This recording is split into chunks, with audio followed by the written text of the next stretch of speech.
Okay, so welcome to Cloud Native Live, where we dive into the code behind Cloud Native. So, I'm your host, Mohammed Shahriar Al Mustaqim Mithil. You may call me Mithil Shahriar, and I'm a CNCF ambassador, and I will be your host tonight, right? So, every week we bring a new set of presenters to showcase how to work with Cloud Native technologies. They will build things, they will break things, and they will answer your questions. So, in today's session, I'm stoked to introduce Stephen and John, who will be presenting on deploying a Go Web application to Kubernetes. So, this is an official live stream of the CNCF, and as such, is subject to the CNCF Code of Conduct. Please do not add anything to the chat or question that would be in violation of the Code of Conduct. Basically, please be respectful to all of your fellow participants and presenters. With that, I am going to hand it over to Stephen, and after that, John will join in. So I will hand it over to Stephen, and he will start the section. So hey, So, Stephen, Stephen, how are you? I'm doing great. How are you? Yeah, I'm fine as well. So yeah, I guess we can you can start right now, and it's hope for the best. Awesome. Let's start. Okay.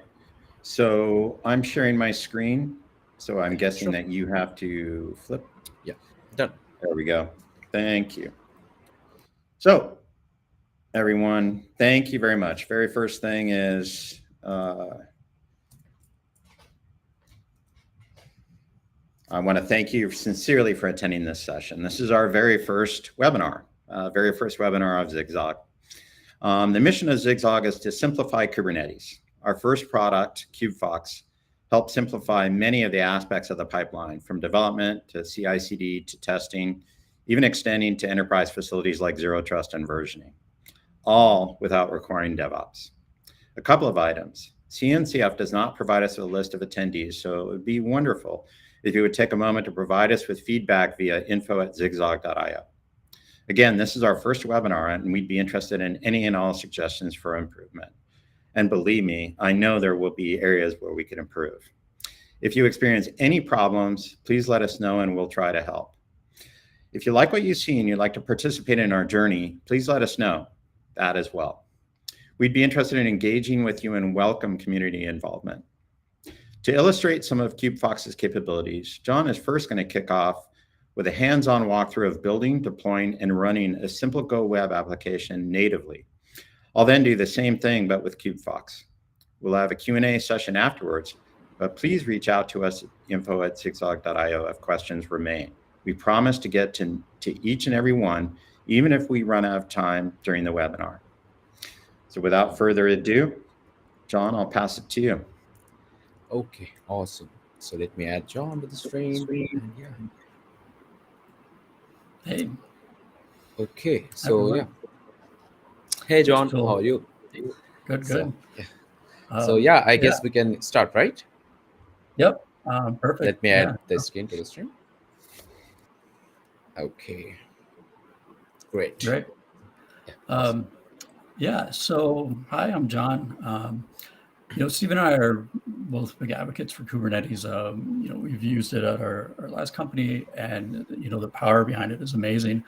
It gives you a way to deploy and scale very complex software. But I think its real superpower is that it provides a standard API. And it's an API not only around your the deployment of software, but also around your infrastructure. And what that allows people to do is build these incredible tools on top of Kubernetes to help people do software development. But what we've found is there's a lot going on. There's a lot of configuration. There's a lot of kind of getting tools integrated, and then you have to maintain everything. So what KubeFox is kind of trying to do is simplify all this. So we're trying to build kind of a very, very simple, opinionated end-to-end tool that goes from development to testing to telemetry to versioning and kind of helps you along the way in just kind of a simple, unified product.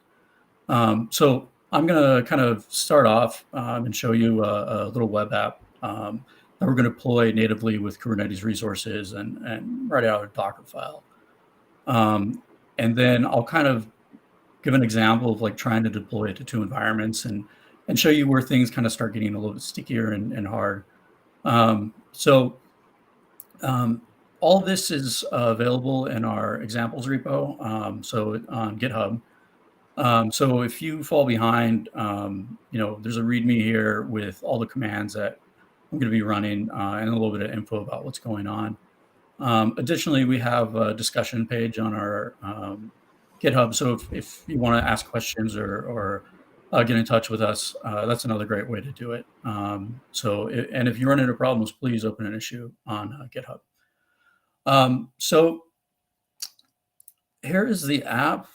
First thing I'm going to do is I'm going to start a Kind cluster, and we'll be using this kind of local cluster to do this demonstration. We really enjoy Kind. We use it for development all the time. It's Kubernetes inside of Docker. So I'll go ahead and get that cluster going as I walk you through everything. So the app is broken down into two components. We have a front end and a back end. So the front end is very simple. So it's listening on a path here that is defined dynamically by an environment variable. So we're going to feed it in a subpath, and then it's going to listen on hello. And when you hit that endpoint, all it's going to be doing is calling out to the back end here and getting who to say hello to, creating that message and returning it to the caller either as JSON, HTML, or just a plain string. The backend is similarly very simple. It's just a Go app running an HTTP server. When it starts up, it reads the environment variable who, and then whenever someone calls it, it just returns that to the caller. So the first thing that we need to do is containerize these apps. And so the way we're going to do that today is with a Docker file. And so the Docker file is just kind of a set of instructions on how to build the app and how to put it into an image so that Kubernetes knows how to run it when we deploy it. So let's go ahead and build our two apps. So this will build the backend and this will build the front end. Great. So if you look at these commands, what's going on here is we're using the Docker build command. We're passing in a working directory, the Docker file to use, and then we're just giving the image that we're creating an easy name that we could reference later when we go to do deployment. So now normally what would happen is you need to push these images somewhere that Kubernetes would have access to. So a container registry. Most people are familiar with Docker Hub. GitHub also has a container registry. But for the sake of simplicity, what we're going to be doing instead is we're just going to sideload this directly into Kind. So Kind is able to pull this image directly from our Docker daemon that's running and load it inside of the Kubernetes cluster that's hosting. So we'll go ahead and do that for the two images we just built. All right, so now they're both available to our Kubernetes cluster. So the next thing we need to do is define the deployment. We basically need to tell Kubernetes how to run our app. And the way that's done in Kubernetes is a resource, which you see here. This is a deployment resource. And in this resource, we're telling Kubernetes the state that we want it to realize. In this particular case, we're telling it that we want to run a container using this image. We want to mount a config map as so that it becomes environment variables. And then we define some information about the port that it's going to be using and its resource limitations. In addition to that, we're going to define a service. And very loosely, what this is going to be doing is giving us kind of a well-known DNS name so that we could communicate with the app. So for example, if we go back to the front end, you'll see that when it's calling to the back end, it's using this name, which is just the name of the service. So we could just take this resource, apply it, and then Kubernetes is going to know how to run this container. The last thing we're going to be using is the config map, and this is just providing our environment variables. So you can see we have the subpath and who defined here. And then the front end and back end both mount these so that they can access those variables. So what we're going to do is we're going to create a namespace to kind of put our containers and config maps into. So we'll create a namespace named Hello World QA, and we'll go ahead and apply the config maps or our environments available, and then we'll take the two deployments to run our front end and back end. So you see it created our deployments and services for both components.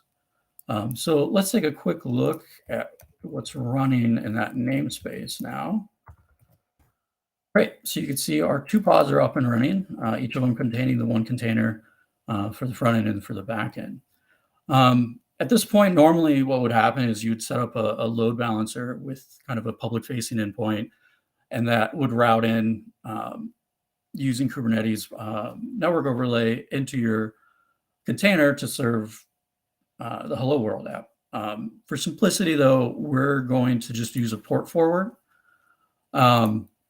So what this is going to do is kubectl is basically going to go out to the Kubernetes API and request a special kind of connection, and all the information we send through that will get forwarded out to the pod container. Sorry, the container running on the pod. So that gives us a nice, easy way to communicate with that container locally. So we'll go ahead and start that, and now we could test the app to make sure it's doing what we expected.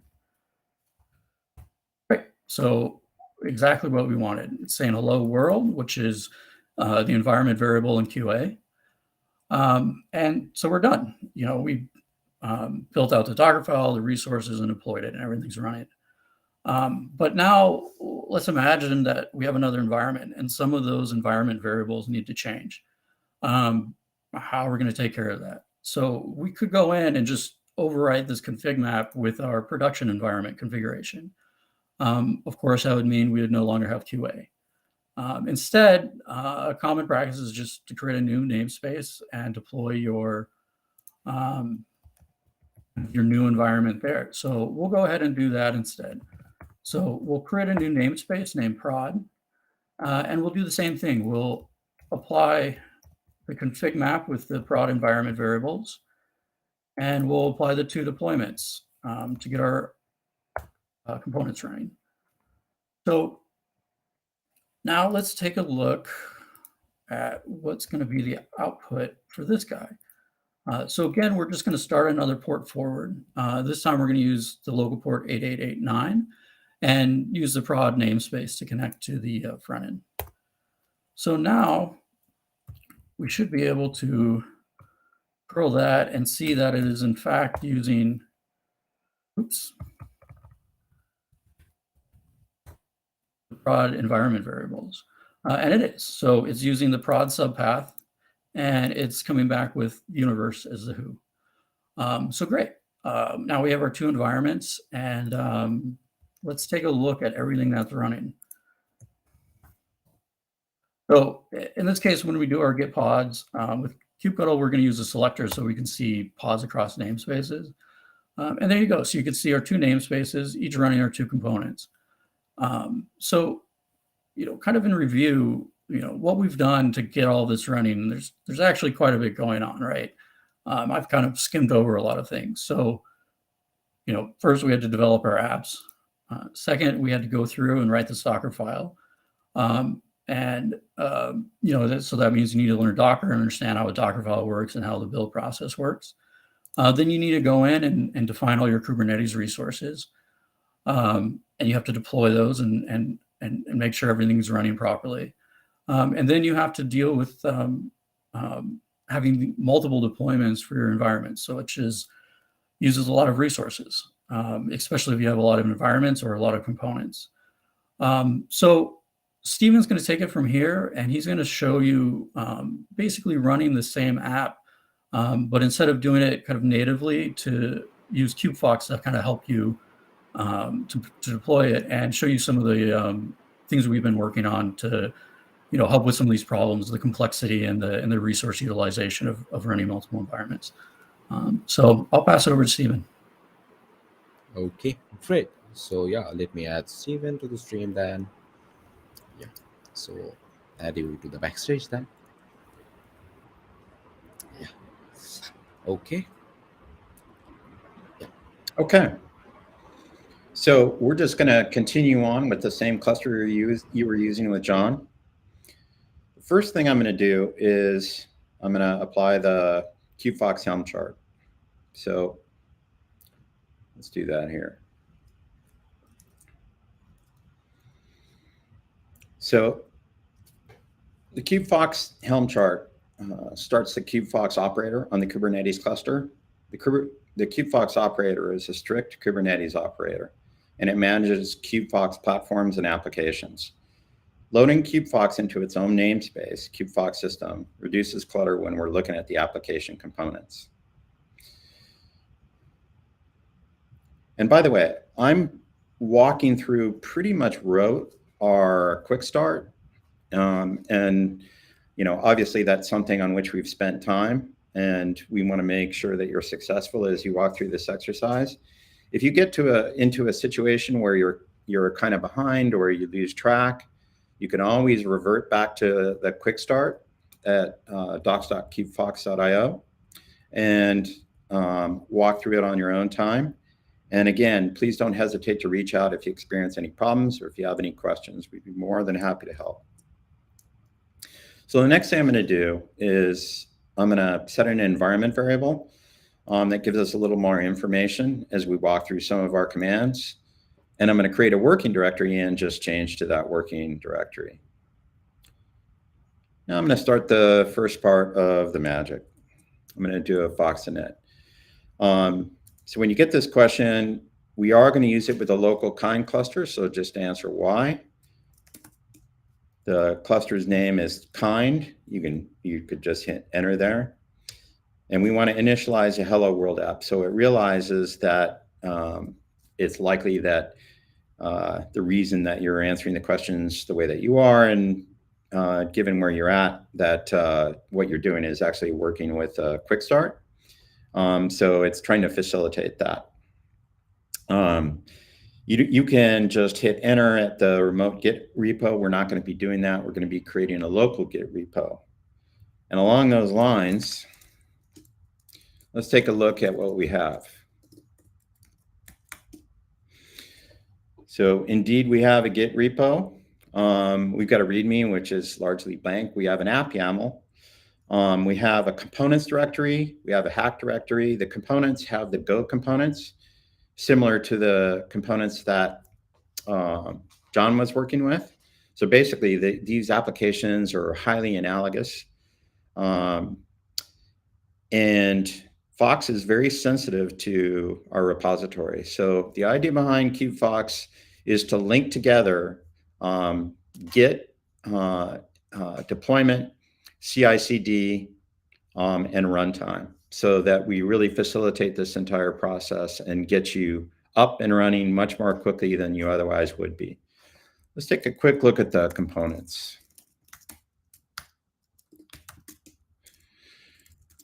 So we have back end and front end. And we can take a look at the front end. And if you see here, we've got a message. We're going to be modifying this message and doing some interesting things to show you what versioning in the QFox world looks like. We'll be modifying that later. For now, let's drop back into our working directory, and we're going to do the next command in the quick start, which is we're going to take a look at the environment YAML for our application, and we're going to apply that environment YAML. So these are actually, from the perspective of the QFox operator, these are actually CRs that are being applied. That's what you see down here when you see it being created. We did a kubectl apply.f to write those into the system. And let's just take a quick look at them. So we have a prod YAML, and the prod YAML has a subpath of prod. So when we hit the endpoint, we'll be hitting it with /prod/hello. And the who variable is set to universe. And then we have a QA environment. And the QA environment has a subpath of QA and a who variable that's set to world.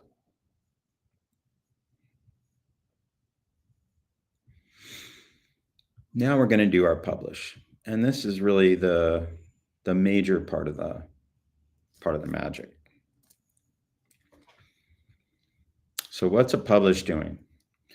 The publish is, without you going out and building all the infrastructure for SAME, it's building the containers for our components. It's setting the state of Kubernetes with respect to the desired components. It's loading the containers into pods, and it's starting the platform that was just created, if it's not already started. The platform start is a one-time operation. So the next time we do a publish, it's not going to be starting the platform. If we were running in the cloud, Fox Publish would push the containers to GHCR or any container registry that you specified. It's important to note that when we did the publish, we published a name, okay? So our name is Alpha. And when you get this question, we do want to create a KubeFox platform. We're going to call it demo, and we're going to accept KubeFox demo as our namespace. So the alpha, the published name, is the name of the deployment, and we can actually dynamically route requests to alpha at runtime, okay? And that's part of how we're doing some of the things that we're doing. We allow you to run different versions of a release side by side, and all you're doing is you're putting in a query parameter to route a request to a specific deployment. So right now we're deploying alpha. A little bit later we're going to deploy beta, and we're going to be able to dynamically route to those different deployments. Let's take a look at the pods.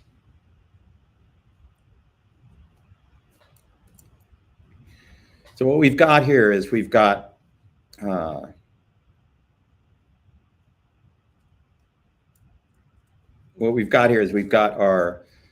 demo broker. So the broker is really the heart of KubeFox. That's the thing that's taking a look at all the requests, performing zero trust. And then we have NATS. And NATS is the default event bus for KubeFox. Finally, we have the two pods for our application. We have the front end and the back end. I'm gonna save that so that we can take a look at it later.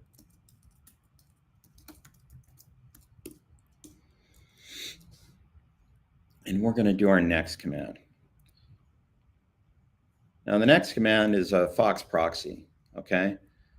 Make sure that you start a new window to perform this operation. Can't tell you how many times I've just donked it into the existing window.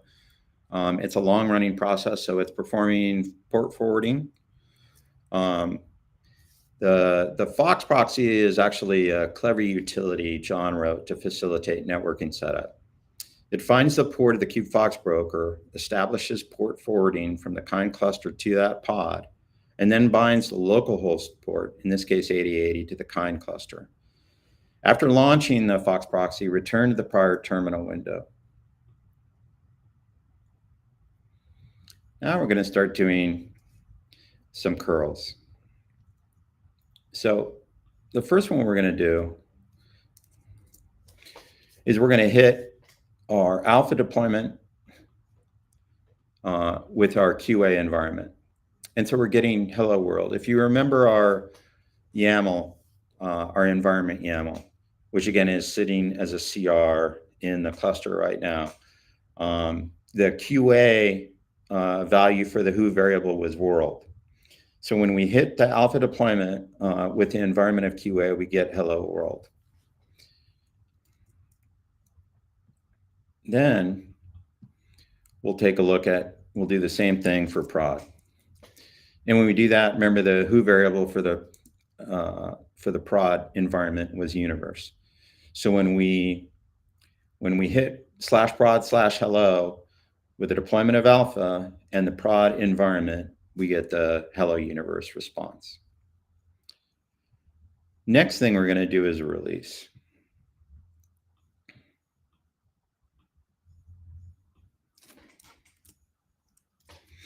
Now, the release, which is very fast, is doing a few things. So we're saying that we want to release testing.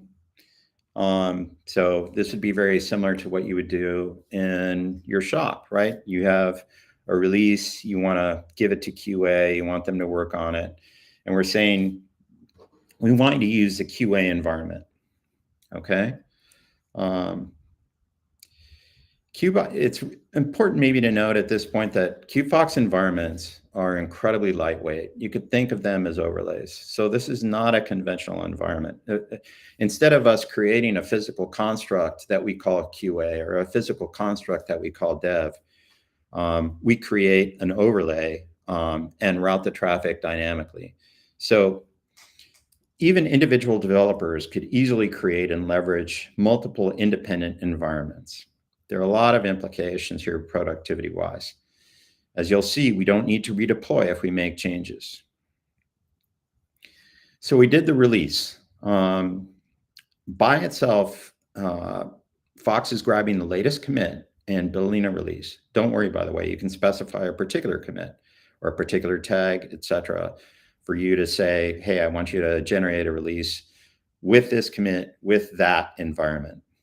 Now we can hit the QA hello endpoint without query parameters. I'm going to do that again so that you can see it right at the top. And without the query parameters, we're getting hello world.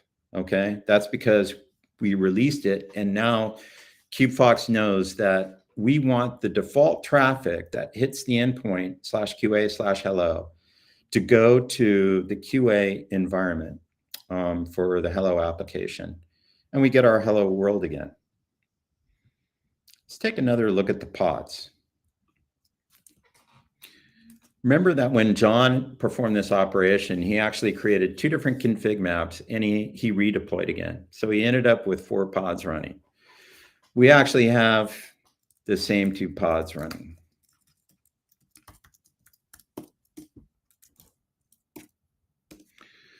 So this is our back end. It's got the same hash and our front end with the same hash. So we're dynamically shaping the traffic so that we don't need to go back and perform a redeployment. Absolutely nothing has changed other than the fact that we can run around and access what we want to access. Now I'm going to dig into versioning a little bit. And this is a very simple example of versioning. But as we're going through this, I want you to imagine what the potential implications would be for even a prod environment. I'm going to go in and look at our components. I'm cheating. I was sitting at the directory where I know it's going to be populated. Remember, it's all you need to do is open the QFox Hello World folder with VS Code, and it's going to show you the same thing that I'm seeing right now. And let's make a change to this message on line 22.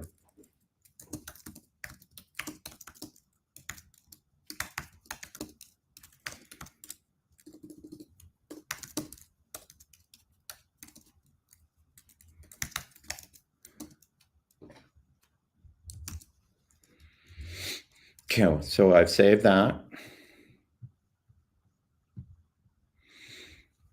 And it's a super simple change, right?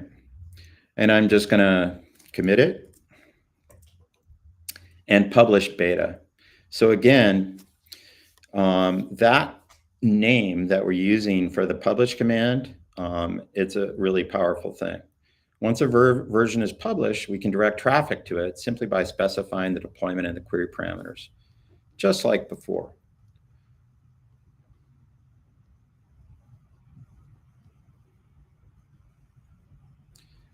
The other thing that you'll see here is that the backend is not being rebuilt. So Fox knows by looking at the repository, because we're sensitive to what's transpiring in the repository, Fox knows that nothing changed in the backend component. So it's skipping the build for the backend component. It's building only the front end component for the beta version. Now, when I curl the beta version, I'm gonna stick that back at the top for you. When I curl the beta version with an environment of QA, I'm getting what I expect. I'm getting the new version of the code, and I'm getting the QA environment. So here's my new message for the beta version. Okay. Now I'll do the same thing for prod beta. And when I look at that, so I'm hitting, the deployment I'm hitting is the beta version of the product and the prod environment. So I'm getting hello universe with my new message. But what happened to alpha? Well, alpha is still there. Okay.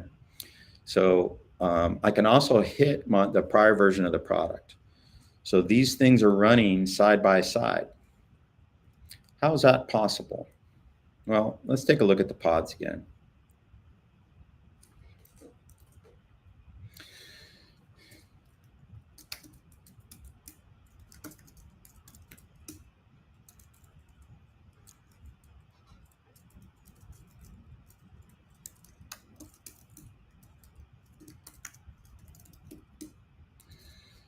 I must have forgotten to save the second version, but the second version is the same as the first version. We did take a look at them, if you recall. So I got the same backend, right? Same hash, and the alpha version of the front end still running, and I have a new version of the front end running. That's my beta version. So we've got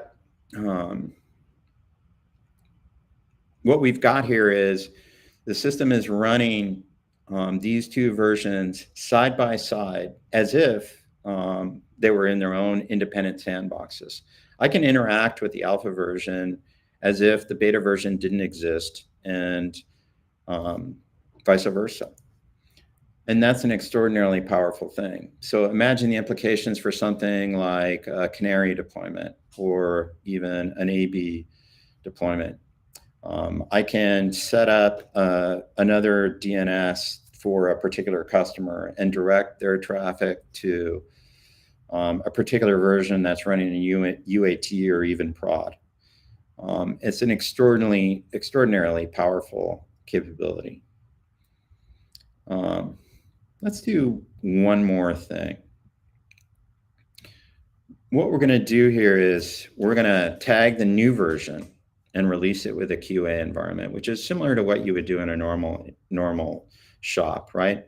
We're basically saying, hey, this is my testing version. This is my release candidate. Release it to QA. And when they hit the /QA/hello endpoint, because it is a release, they should see the new version of the product, the beta version of the product. Then we're going to revert. Okay, what we're doing here is we're going through and we're checking out the prior version of the product. We're going to release that into production with the prod environment. So let's go ahead and do that. Okay, and as you see, that's very, very fast. Now, what I should see here when I hit QA hello is the new version of the product for QA. And that's exactly what I've gotten, okay? Again, I didn't have to add query parameters this time because once I perform a release, I'm defaulting traffic for the release to that new version of the product with the QA environment, okay? And I say with as opposed to in because KubeFox environments are really dynamic things. Now, if I hit the prod environment, what do I get? Well, I get the prior version of the product, okay? And again, it's a release, so I didn't have to add query parameters. I could, but I'm hitting the /prod/hello prior version of the product with the prod environment. And so that it really concludes um, the code walkthrough. Actually, thought this was gonna take longer than it did, but No hey, worries. we're new to the deal. Um, so now we'll jump into a Q&A. So I'll pass it back to Mitul. Yeah. So yeah, I guess if you guys have any questions, feel free to actually yeah, drop it down into LinkedIn or over our YouTube live. So yeah, awesome. So also like kind of in the meanwhile, I guess I can add John to the stream as well, right? Because it's the Q&A. Awesome, right? Yeah, Okay, so definitely.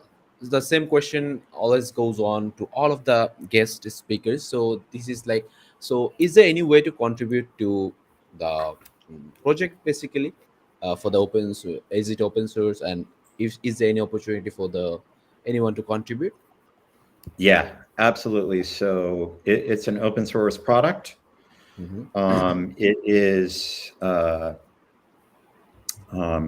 you can see the repositories if you just go to github.com/zigzag/keepfox. We welcome community involvement. And in fact, I should have done a little spiel to reiterate that, what I said at the beginning. We're very interested in people and being involved in the community. We made a very conscious choice to make this an open source project. Um, we welcome not only your contributions, but we welcome any suggestions, criticisms, any ideas that you may have. We're very much interested in people getting engaged with us. Yeah, awesome. Okay, so I guess there's a question popping up. So yeah, let me add it. So the question from Brian is like, can you talk a little more about telemetry collection in QFox and how it might interact with other trace collectors like Zager and Neuralink? You want me to take this one, Stephen? Yeah, go ahead. Okay. So telemetry is really important to us, and part of kind of the things that you're getting out of the box with KubeFox is that we're taking care of injecting kind of all the parameters you need to correlate the telemetry. So we're injecting in the trace IDs to your logs, to your traces, et cetera, allowing you to link everything together. And we're using the OpenTelemetry specs. So we're able to pump out all of our telemetry in the OpenTelemetry format. So anything that is able to take that format in and use it is going to be functional with this information. So, for example, New Relic has a collector for OpenTelemetry that I'll convert it into New Relic's format. Um, right now, we're working on an integration with Signos to pump telemetry there. And just so you know, our product is very alpha. We're kind of working through this. Telemetry is going to be our big focus for our next release. But our long-term goal with telemetry is kind of something a little bit more interesting as well. So not only kind of the traditional use cases for telemetry of viewing logs and seeing what's going on with your system, but because we're so tightly integrated and because you're going to be using our SDK to develop your software, and because we're event sourcing and recording events and archiving them for you, what that allows us to do is if something goes wrong, basically in the Roib app, you'll be able to click a single button. It'll pull up the traces and logs for all the components that are involved with that request. Be able to tie you into the specific version of the code that was used for that request and help you link the spans to the code that was running. And, of course, if you have permissions to do all of this, you'll actually be able to see the events that occurred. You'll actually be able to see the requests and responses that were passed between the components down to the database, what the database came back with, et cetera. So it gives you this really powerful interface to kind of figure out what's going on and understand the problem. The other side of that too is for QA. Because we're recording events and the way we're recording events, One of our big plans for QA, and again, this is a tool that we're currently developing, is to allow you to do kind of a replay of a set of events to help you kind of diagnose issues or to help you kind of do integration testing with some of the new components as you develop them. So I hope I answered your question, Brian. Yeah, so I want to I just guess. piggyback on that a little bit. So the first thing that we'll be providing is span-based data that will show you in the context of component, in the context of application, in the context of the overall ecosystem, exactly what's transpiring within the scope of each individual component. And as John said, and I just want to reiterate it, I'm not going to really say anything different than what John said. QFox is event driven, but because of the way that we're coping with events and because we archive events, we can flip that whole thing around and turn it into an event sourced system. So as he mentioned, we can replay events and you can ascertain, you can even use those types of things for your testing. Okay, great. So I guess it's answer your question, Brian. So yeah. So if there are any questions, feel free to add on here because it's your chance to interact with the team, right? Okay. So this is, I guess, something. Okay, so also as we are going to wait for like 1 or 2 minutes more, like if there are any questions going to pop up, we are going to take it. But other than this, like what I would like to ask you guys is like anything, any kind of anyone, someone want to use this kind of Kipfox, so something they should keep in mind or who should actually use this case or user case, something basically. You guys have mentioned this right now, you have seen us kind of from the scratch, but as a summary, kind of who should use this and kind of yeah, something they should keep in mind while using Kipfox or something. Is there anything kind of something? Yeah. Yeah, so I think I'm really glad that you asked that, Mitchell. It's a really good topic. I tend to think that, especially in the beginning, and maybe even as we mature, that KubeFox provides some of the greatest value in dev environments. So with some of the people with whom I've spoken, the challenges that they face are, I have team A that's working on the product and team B that's working on the product. And team A is working on, version 1 and team B is working on version 2. And even if there's just slight divergence, they quickly get to the point where they think, forget it. I'm just going to, build some new nodes, build a new cluster, deploy a new product. And this quickly gets out of control because it really, it makes it very easy for divergence to occur, right? It takes a great deal of orchestration to try to rein that in. On the one hand, you could say, okay, so the people, I can work with my teams and I could have DevOps heavily involved and I can figure out, hey, what components can I share? What components can I share? What's the blast radius, et cetera, et al. And orchestrate all that, right? Create config maps that map to particular instances of whatever, okay? Or if they use KubeFox, they simply don't worry about those things. Instead of them trying to orchestrate these things manually, and it really is a manual process, what really happens is KubeFox goes and figures out, hey, I've got a 50 component deployment and 3 of the components have changed. What do I actually need to deploy? And it's going to deploy 53 pods, okay? It's going to deploy 53 containers that manifest in pods. And to each one of those, in each one of those ecosystems, I'm simply going to specify what deployment I want to use is. I want to use the new one. I want to use the old one. And KubeFox is going to dynamically handle the routing at runtime. There's another thing that I neglected to mention. Everything that you saw when I was going through doing the quick start, everything that you saw was zero trust. Okay. All the component to component interactions are zero trust. Each one of them is independently validated. So not only did you build and deploy multiple versions of an applications very easily and simply, but you also built and deployed them in a zero trust fashion without doing any work in DevOps, without having any DevOps expertise.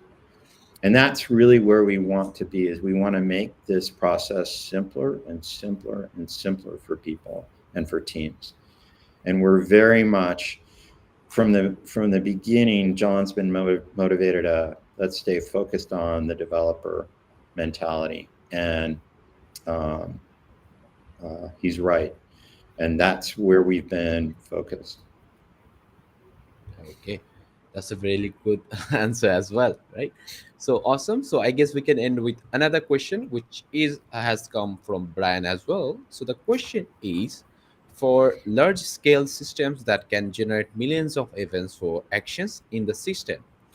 Okay, so data volumes for events is going to be massive, which you were mentioning. So what are some mechanisms to reduce storage costs here? Thanks, Brian. Yeah, I mean, luckily storage costs are usually pretty cheap, but so a couple things are going on. So obviously you're able to set limits on how long you want to retain these events. By default, we hang on to them for 3 days. Um, but you could adjust that number. Maybe you only want to store them for a couple hours. In the future, you're going to be able to set attributes of the event. So maybe you only want to store the events if an error occurred or for a particular customer. Or maybe you don't want to store the events at all. Maybe that's a function, a part of KubeFox functionality that you're not really interested in. So in those cases, we're able to just not store those events at all. And I think longer term, if there are customers who are really interested in long-term archiving, it would be something that would be very easy for us to, basically just replay that stream out to an archiver and have those get packaged and compressed and uploaded to something like S3. So, I can imagine there's a lot of industries where that is important to have this type of information archived forever. The other thing I kind of want to touch on that we hadn't mentioned is because of our architecture, it also allows to be able to do things like auditing very easily, because you could create an auditor that sits on top and has access to all these events and create audit records. So, functionality like that is really important. But, you're right, Brian. Something that's, internet scale is going to be producing a lot of events. But yeah, there's ways to manage the storage. Yeah, so I'll just piggyback on John again. I'm glad he mentioned auditing. John and I both have a pretty deep background in medical informatics, and auditing in those types of situations is extremely important. And because of our architecture, it facilitates the ability to provide a very nice spin-off of auditing, something we haven't done yet, but which would not be difficult for us to do. Okay, so I guess that answers your question, Brian. So yeah, so I guess we can end the wrap up the session. So that was really an awesome session from both of you guys. Yeah. So yeah. So okay. Another question before we end up. So let's answer the question. So another question is like, do you guys envision the QFox events changing how we write logs within the application code? Hmm. Yeah, so I think that's a deep question. Looks like Shane. It's for one, we would want to make it really easy, and it would be very easy for us to package information associated with log messages with your own log messages. I don't know that, we would want to make it very, very simple for you to migrate an application over to QFox and automatically get the benefit of what we're doing.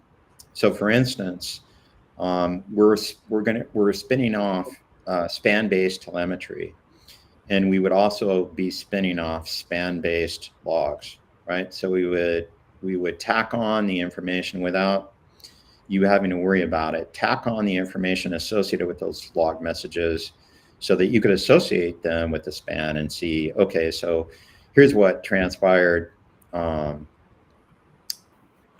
during when we were running component X, and here are the log messages that transpired during the same period. John may have some comments on that as well. It's a really interesting question, actually. It's something I hadn't considered, but I'm kind of going to make some assumptions here about what you're thinking, Shane. Is, it's almost like the auditor, right? It's somehow looking at these events and starting to standardize logs to give the user insight into what's going on, and that's something that would definitely be possible. The other thing to remember is all of these events are passing through a broker. So the broker runs as a daemon set. So we have these centralized points to kind of help implement features like this as we go down the road. Yeah, it's an interesting question, Shane. Thanks for asking. Yeah. So yeah, awesome. I guess that is it. So yeah, I guess we can wrap up our session now. So thank you so much, John and Stephen, for your awesome session, and it was very insightful. And yeah, I guess we can end it. So yeah, so let me then add you to the backstage, and we end the session. So thank you so much, John and Stephen. See you soon. Thanks, Michelle. Thanks, everyone. Yeah. Thanks, Ben. Okay. Thank you. Okay, so we're just going to end our session. So, okay, thanks everyone for joining the latest episode of Cloud Native Live. We enjoyed the interaction and questions from you guys, and thanks for joining us today. And we hope to see you soon. So, bye bye from